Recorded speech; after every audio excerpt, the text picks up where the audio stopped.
सम्राट चौधरी के bulldozer action पर आखिर नीतीश कुमार खामोश क्यों हैं, ये सबसे बड़ा सवाल है। शर्मा जी, आप तो मेरे साथ मौजूद हैं।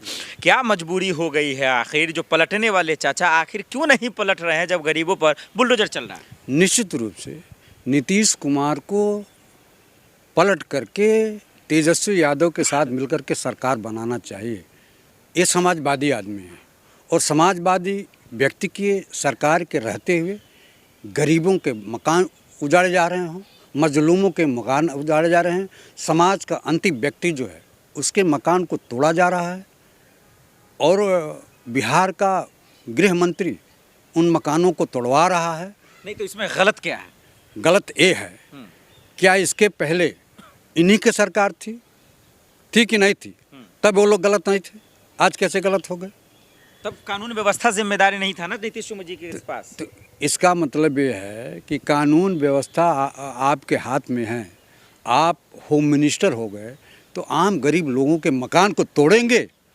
नीतीश सरकार को निश्चित रूप से जितना भी हो रहा है वो पाप नीतीश के ऊपर जाएगा, इसलिए कि समाजवादी आदमी हैं, ये लोगों के बीच में रहते हैं, ये सांप्रदायिक व्यक्ति नहीं है और सांप्रदायिक व्यक्ति के साथ रह करके आप सरकार चला भी नहीं पाओगे। इसलिए अब भी समय है, समय बीता नहीं है, आप चेत जाइए, क्योंकि हिंदुस्तान में जो आप समता मूलक के पुजारी माने जाते हैं वो समता मूलक लोगों के साथ बिहार सरकार अन्याय कर रही है, जो गृह मंत्री है। तो ये कहना चाह रहे हैं कि सम्राट चौधरी नीतीश कुमार को बदनाम कर रहे हैं, फंसा रहे हैं? निश्चित रूप से नीतीश कुमार मुख्यमंत्री हैं।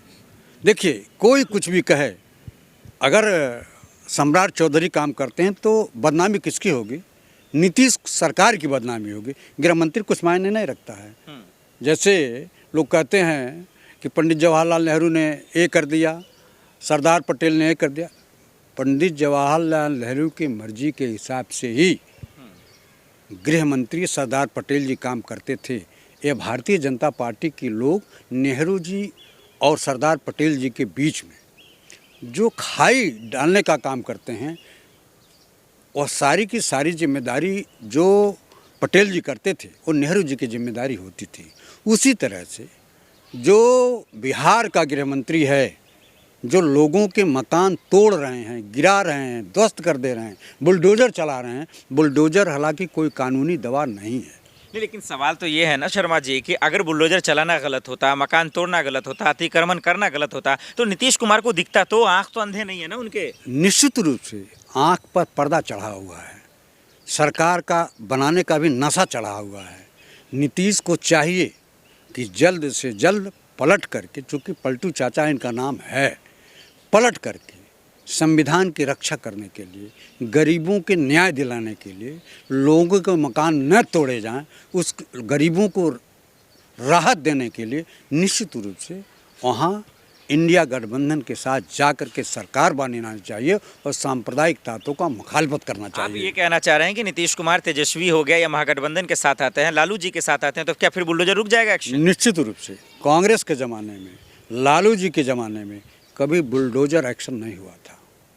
लालू जी शोषितों के नेता हैं, लालू जी मजदूरों के नेता हैं, लालू जी वंचितों के नेता हैं। कांग्रेस पार्टी समाज के हर वर्ग को लेकर के चलने वाली पार्टी है। इसमें गरीबों के साथ, शोषितों के साथ तो उनके मकान तोड़े नहीं जाते। मकान बड़े मुश्किल से लोग बनाते हैं, जीवन में एक बार पेट काट करके लोग अपना मकान बनाते हैं, और आज अगर उनके बनाए हुए मकान को तोड़ने का काम ये बिहार सरकार का गृह मंत्री कर रहा है, तो पूरी जिम्मेदारी नीतीश कुमार मुख्यमंत्री की है। इसलिए मैं मुख्यमंत्री से आग्रह करता हूं कि आप एकदम भारतीय जनता पार्टी की सरकार से विदाई लें, अपनी इज्जत बचाएं और गरीबों को राहत देने के लिए, गरीबों की मदद करने के लिए तेजस्वी के साथ बैठ करके, इंडिया गठबंधन के लोगों के साथ बैठ करके बिहार में नई सरकार बनाएं।